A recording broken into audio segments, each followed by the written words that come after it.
தேவனுக்கே மகிமை உண்டாவதாக. எனக்கு அன்பான கர்த்தருடைய பிள்ளைகளே, தேவ ஜனமே, இந்த வார்த்தைகளை கேட்டுக்கொண்டிருக்கிறதான உங்களையும் உங்கள் குடும்பங்களையும் கர்த்தர் நாளுக்கு நாள் ஆசீர்வதித்து வர்த்திக்கச் செய்வாராக. கர்த்தருடைய வார்த்தையின்படி தானியேலின் தீர்க்க தரிசனத்தின் புஸ்தகத்திலே 6ஆம் அதிகாரம் 23வது வசனத்திலே வாசிக்கிறோம். அவன் தன் தேவன் பேரில் விசுவாசித்திருந்தபடியால் அவனில் ஒரு சேதமும் காணப்படவில்லை. தேவஜனமே, அன்பான தேவ பிள்ளைகளே, தேவனாகிய கர்த்தருடைய ஓட்டத்திலே ஓடுகிறதான நம்முடைய வாழ்க்கையில் அநேக நேரங்களிலே சோர்ந்து போகிறோம். ஏன் சோர்ந்து போகிறோம் என்றால், நம்முடைய வாழ்க்கையில் ஏற்படுகிறதான சில தாக்கங்கள் அல்லது சில சோதனைகள், சில வேதனையின் பாதைகள் நம்மை சோர்வடைய செய்கிறது. ஆனால் இங்கே நாம் வாசிக்கும்போது தானியேல் கர்த்தருடைய தாசன், அவனுடைய வாழ்க்கையில் அவன் சிங்கத்தின் கெபியில் தள்ளப்படுகிறதை நாம் பார்க்கிறோம். அவனுடைய வாழ்க்கை முடிவுக்கு நேராய் அது சமீபமாயிற்று என்று சொல்லி பார்க்க முடியும். இந்த தானியேலுடைய வாழ்க்கையில் அவ்வளோதான் முடிஞ்சிட்டு, என் வாழ்க்கை ஒன்றும் இல்லை அப்படின்னு யோசிக்கிற இடத்துல இங்கே கர்த்தருடைய வார்த்தை அழகாய் சொல்லுகிறது. அவன் தன் தேவன் பேரில் வைத்திருந்ததான விசுவாசத்தினால் அவனில் ஒரு சேதமும் ஏற்படவில்லையாம். ஆம் தேவ பிள்ளையே, இன்றைக்கு விசுவாசிகளாகிய உங்கள் வாழ்க்கையில் சேதங்கள் ஏன் ஏற்படுகிறது? ஏன் சேதங்கள் உங்கள் வாழ்க்கையில் உங்களை துக்கப்படுத்துகிறது? ஒரு இழப்பு உங்கள் வாழ்க்கையை ஏன் வேதனைப்படுத்துகிறது என்று சொல்லி பார்க்கும் பொழுது, உங்கள் விசுவாசம் குறைந்திருக்கிறது.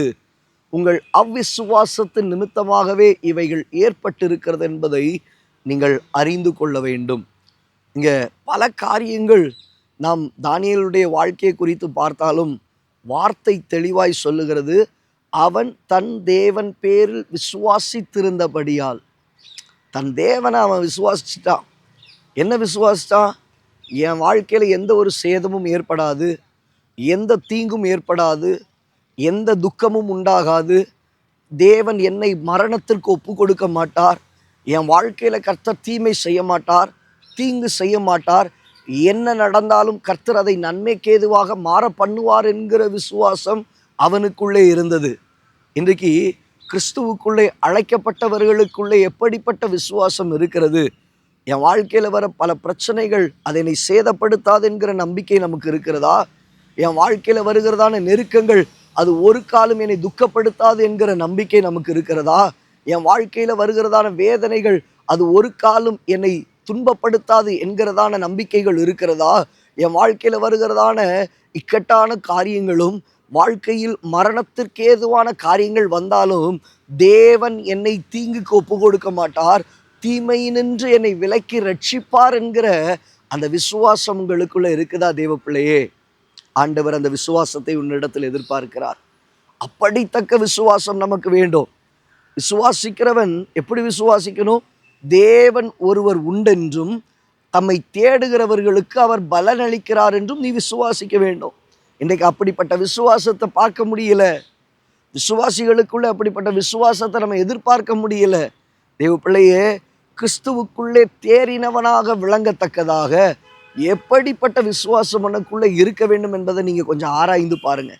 இன்றைக்கி எப்படிப்பட்ட விசுவாசத்தில் நீங்கள் நிலைச்சிருக்கிறீங்கன்றதை கொஞ்சம் ஆராய்ந்து பாருங்கள். ஆண்டவரே, ஒருவேளை நான் குறை உள்ளவனாய் இருப்பேனானால், நான் குறை உள்ளவளாய் இருப்பேனானால் என் விசுவாசத்தின் அளவை அதிகரிக்க பண்ணுவீராக. என் விசுவாசத்தை இன்னும் அதிகமாய் பெருக பண்ணுவீராக. விசுவாசத்தில் குறைந்திருக்கிறதான என் அனுபவம், என் ஆவிக்குரிய வாழ்க்கை நாளுக்கு நாள் இன்னும் பலனடைய எனக்கு நீர் உதவி செய்வீராக என்று சொல்லி தேவனிடத்தில் கேட்கும் பொழுது, உன்னில் ஒரு சேதமும் வராதபடிக்கு. ரொம்ப முக்கியமே என்ன தெரியுமா?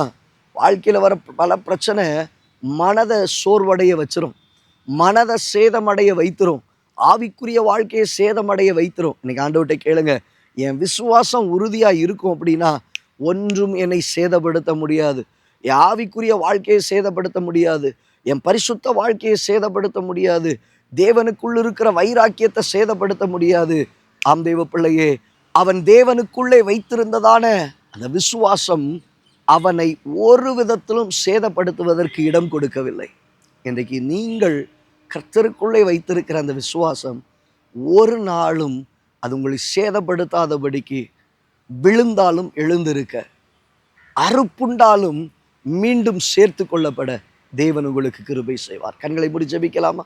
நல்ல தகப்பனே, இந்த நாளிலும் கர்த்தருடைய சமூகத்திலே இந்த வார்த்தைகளை கேட்ட உம்முடைய பிள்ளைகளுடைய வாழ்க்கையில் எந்த ஒரு சேதமும் அணுகிவிடாதபடிக்கு விசுவாசத்தில் வல்லவர்களாய், விசுவாசத்தில் உறுதிப்பட்டவர்களாய், விசுவாசம் ஒளிந்து போகாதிருக்க தேவ சமூகத்திலே திறப்பிலே நிற்கிறவர்களாய் அவர்களுக்கு உதவி செய்யும். தாழ்த்தி அர்ப்பணிக்கிறோம் இயேசுவின் நாமத்தில் பிதாவே, ஆமென். ஆம் தேவ பிள்ளையே, இன்றைக்கு உன் விசுவாசத்தின் அளவு, விசுவாசத்தின் அதிகரிப்பு அது எவ்வளவாய் இருக்கிறது, எப்படிப்பட்டதாய் இருக்கிறது?